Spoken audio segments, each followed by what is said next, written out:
Welcome back, my duelist friends. Casual Duelist here. It is Thursday now. Normally, we'd be doing something with the throwback stuff. We'd be doing some Time Wizard. But it's that time of year. We got to power through. We got to start making some more of these spooky decks. So today, we're going to give you another regular advanced list deck that you guys can go ahead and take to your tables as of today. Now, today's deck is not mine. This is a viewer submission. And the Duelist brings us a 47 card Skull Servant deck, and I mean, it's kind of cool. I kind of like some of what it's doing. You guys can let me know which should actually be trimmed out so we can help this Duelist in the future. So let's make the comment section like really, I don't want to say combative, but like let's make it like truly helpful. Okay. All right. So the first card that we are using, and again, got to agree with this. Got to get the 3 Skull Servants, okay? This deck is all about the names and all about digging up the dead. So, the big deal here is Skull Servant. The next biggest card is the King of the Skull Servants. We'll just go ahead and refresh everybody on this. So, the original attack of this is the combined number of Kings and regular Skull Servants in my graveyard times 1,000. When it's destroyed by battle and sent to the graveyard, I can choose to banish another one of same name or Skull Servant from the graveyard in order to just resummon this.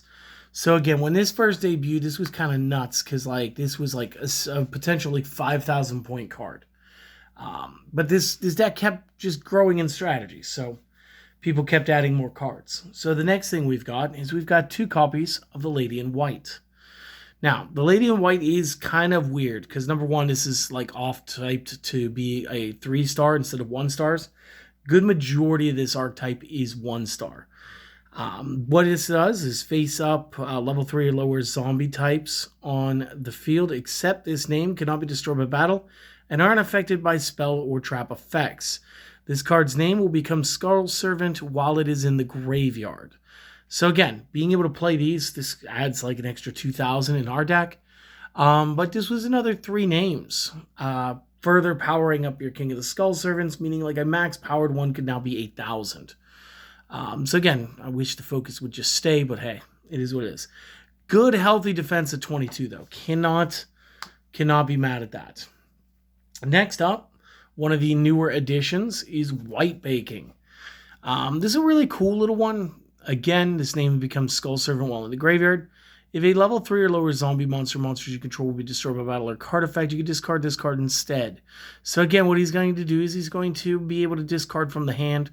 He's going to act as sort of like a battle trick. He's not really a battle trick, but in the case of the King of Skull Servants, that 1,000 points might matter.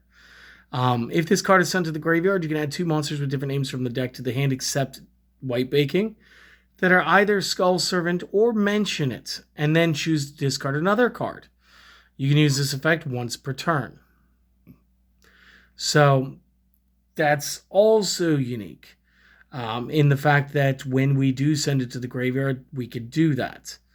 So again, this does help thin down the deck a little bit. I could see that. It's probably a good like one to leave it like 3-ish. Here's another new one. We're going to have 3 copies of the White Lord. So again, I'm seeing like the whole family here. It looks like it's like a royal family deal. Can we get some focus, please?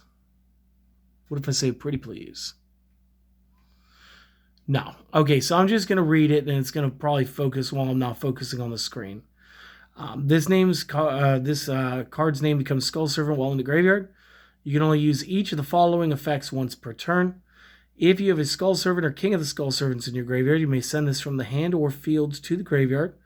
Send cards from the top of the deck to the graveyard up to the number of Skull Servant and King of Skull Servant in your graveyard. You can banish this card from your graveyard, then target 1 King or regular Skull Servant in the graveyard and special summon it. So again, the deck does become, it did focus. That's awesome. It does help us like mill down and get into what it is that we're trying to do. And is that supposed to be like an attack dog Marin or something? Like, little shout out to Doggy Bone there, I guess. Next one we're going to use 2 copies of White Mare. White Mare is another 1-star zombie, which continues the like 300 by 200 stats break. And I've always loved the art because you got like this weird demonic three-eyed, I don't even know what you call it. While this is in the graveyard, the name is treated as Skull Servant. You can discard this card to activate one of the following effects. Number 1, select one of your removed from play Skull Servants or White Mare and return it back to the graveyard. Or select one of your removed from play Lady in White or King of the Skull Servants and special summon it. So this means that we'll either get back our immunity to whatever it was, Spell Traps I think it was, or we'll just go ahead and generically play back another king, which could be some super powered stuff in this deck. Next up, we're going to be playing 3 copies of White Prince. Now, this guy's looking pretty cool. Again, looks like the Attack Dog Marin, maybe. And again, I'm starting to see all the other skulls in the background as they sort of coalesce the deck together. Even the moon looks like it's got a bit of a skull face to it on this one. If this card is sent to the graveyard, you can send 1 Skull Servant and 1 Lady in White from your hand and or deck to the graveyard. You can banish 2 Skull Servants and this card from the graveyard to special summon 1 King of Skull Servants from the deck. This card's name also becomes Skull Servant while in the graveyard. And so again, this deck is all about progressing the king out. The last of the whites, as we're going to call them, will be the Princess. We're going to run 2 copies of the Princess. Now, the Princess is going to be another one of those 3 stars, so maybe it's just the female skeletons, I guess. Names become Skull Servant while it's in the graveyard. If this is normal or special summoned, you can send 1 White Prince from the deck to the graveyard. During either player's turn, you can send this card from your hand or field to the graveyard, and all monsters currently on the field lose attack and defense equal to their own level or rank times 300 until the end of this turn. So again, it does help us create a nice imbalance, hopefully, for the king to do his job. Now, like I said, that is the end of like the cards that are the skulls themselves. The rest of this is a bit of support. We're going to use 3 copies of Unizombie. We're using Unizombie because, again, this helps us pitch cards from our deck as well as our hand. As long as we can feed the discard pile, we can go ahead and grow levels of cards. While we're doing that, we're also giving ourselves a shot at synchro plays. Additionally, we're going to want to run some Mizukis. Because again, we will end up losing our King of the Skull Servants. Geki, Lightning Storm. There's going to be a lot of things that are going to happen, and our opponents are just going to wipe us. It's going to be good to be able to go ahead, pitch a Mizuki off a Unizombie, go into a synchro play or something real quick, and generate out our king again. And just go for big punches. We're also going to use Nibiru as one of our trap monsters. If you guys aren't familiar with Nibiru, basically after the 5th summon, we can go ahead and snap up our opponent's side of the board, give them a super powered token, and whatever. And then last up, we're going to be using some Ash Blossoms. Again, just generically good, kind of generically good hand trap. Going into the spells because, yeah, we're going to be running 3 copies of Allure. Again, looking over this, everybody outside of Nib, Mizuki, and Ash should... Okay, I'm seeing Princess is light. A majority of these cards are dark, though, so it is going to work out. Same thing with card destruction. It's really about like trying to throw as much and feed the discard as possible, as fast as possible. So we're going to be doing that. Foolish Burial. Foolish Burial, again, is good just to feed the king anytime you want. This will allow us to set up Mizuki plays, too, if we wish. Next up, we are going to be using the Forbidden Droplet. We're going to be using all 3 copies. So for those of you who maybe it's been a minute like me, because I've been in other formats, let's go ahead and remind everybody. Send any number of cards from the hand and or field to the graveyard. Choose that many effect monsters your opponent controls, and until the end of this turn, their attack is halved. Also, their effects are negated. In response to this card's activation, your opponent cannot activate cards or the effects of cards with the same original type, whether it be monster, spell, or trap, as the card sent to the graveyard to activate this. We get to activate one of these per turn. So again, it's a big shut-off. It's a good stun card. It's just good stuff. 1 for 1, again, allowing us to discard a monster card. Send a monster card to special summon a level 1. It's another great way of going and sending anybody who turns into Skull Servant to get a King of Skull Servants immediately. We're going to be playing 2 copies, Triple Tactics Talent. Again, you guys are should be pretty familiar with this one. If you aren't, though, if your opponent has activated a monster effect during your main phase this turn, activate one of the following. Draw 2, take control of 1 until the end of the turn, or look at the opponent's hand, choose 1, and shuffle it back into their deck. You get 1 of these per turn. And then last main deck card we're going to have are going to be 3 copies of Infinite Impermanence. Now, I think if we were just playing this casually, since I could take 7 of these cards out, I'd probably take like 1 of the Nibiru, and I'd probably take like 1 of each, maybe like the Prince, Mizuki, Unizombie, the White Mare. I'd probably thin things down that way. I do want to know what you guys think in the comments section. This way, the duelist who submitted this can go ahead and see all the advice that you guys have to give, and it'd be perfect. So, real quick, I'm going to go ahead. I'm going to swap this out. We're going to go over the extra deck real quick. All right, starting with synchros, because we do have 3 synchros in here. First and foremost, we do have Bryanak. I get this. 6 stars, not too terribly hard to make with this. If you guys remember, Unizombie should have been something like a 3-star to start. So 3 stars, modulate twice and take in a 1-star. And you're already at Bryanak. Plus the ability to discard any number of cards, to target the number of cards to bounce. This is good. You get to use this once per turn. And it allows you to feed the discard pile. So I'm all about it. 1 copy of the Immortal Dragon. Again, I like these new reprints where they're ultra rares from MP23 instead of the ones that I had. Tuner non-tuners. This stays a tuner. During the main, you could send a zombie from the deck to the graveyard. If you do, this becomes the difference in levels between this and that. So like if you were to send Skull Servant, that's 6 and 1. This would be a 5-star then. When your zombie is destroyed by battle while this card is in your graveyard, you could special summon this back, banish it when it leaves the field. Each of these effects is once per turn. So again, it does have like a little bit of a recursion. It's cool. For the Magic players out there, kind of reminds me of like a Sliver, just in the artwork. It's got like the tail, it's got like the 1 wing and the hooked beakish type face. Like, I love this thing. Plus, I love the fact that it can be used to upgrade. So, one of the things that they've used is a Red Eyes Zombie Necro Dragon.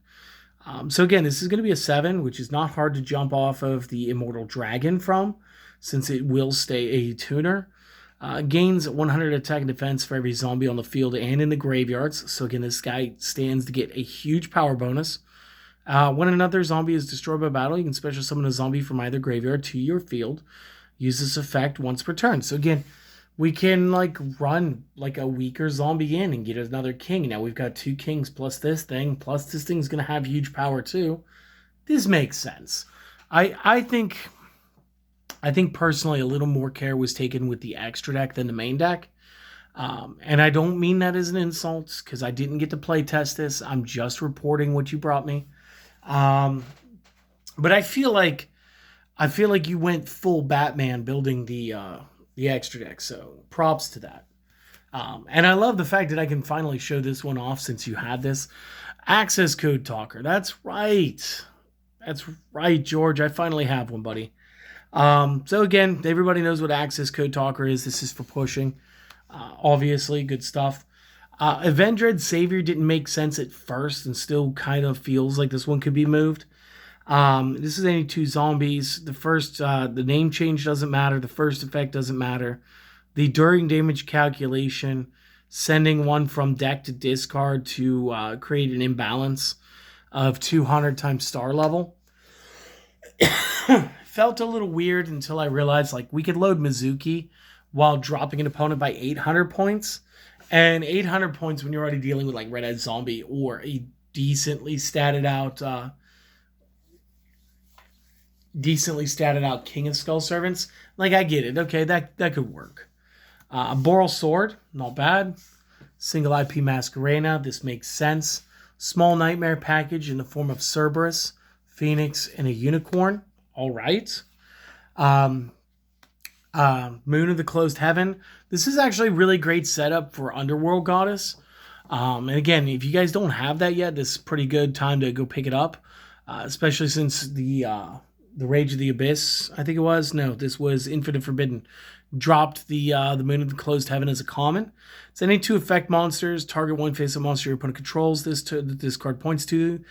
This turn, if you link summon a link 5 using this, you can also use the monster that this was pointing to as material. So this was just another good way of like just snacking an extra card off the opponent's side of the field. We used the 1 copy Relinquished Anima because again, this is just funny. Love it. Underworld Goddess. So again, for those of you who just maybe don't remember, she requires 4+ effect monsters. And again, like the moon is going to count as 2. And then you could take 1 from the opponent's side. So you really only need to ante up 3 of your own monsters to do this. Additionally, you can also use 1 monster your opponent controls as link to link summon this. So between this and the moon doing it, you can actually snack 2, dropping this down to just needing 1 more of your own monsters. And then the rest of the effect is obvious. Like, you'll still use it. And then for the last 2, we're going to use a Vampire Fascinator and 1 Vampire Sucker. These are, again, pretty obvious. I take so much less exception with the extra deck. I mean, I feel like this is maybe just a hair out of place. Fascinator, fine. I get it. You're going to use the effect once. Avenged Savior, I get it once I thought about it a minute. This makes sense. IP Masquerena going into the Nightmares, I get it. Having Access and Boral Sword together feels like it's overkill, but I get that there's different situations. They both do something different. I think it's the main deck that you need help with, and hopefully the rest of the community is going to reach out in a kind way for you, and they're just going to go ahead and give you all the answers that you need down in the comment section. So you guys do the things, okay? Hopefully you guys enjoyed the video. Hopefully it was worth a like and a comment. If not for me, comment for the Duelist. Let them get better. And you guys have an excellent day, and I'll see you guys in another couple of days. I have a Mayakashi build where they built me a main deck and asked me to build them an extra deck. So we're going to check that one out, and hopefully you guys enjoy that. You guys can help give us a little bit of spooky assistance, all right? Till next time, see you later. Have a great one.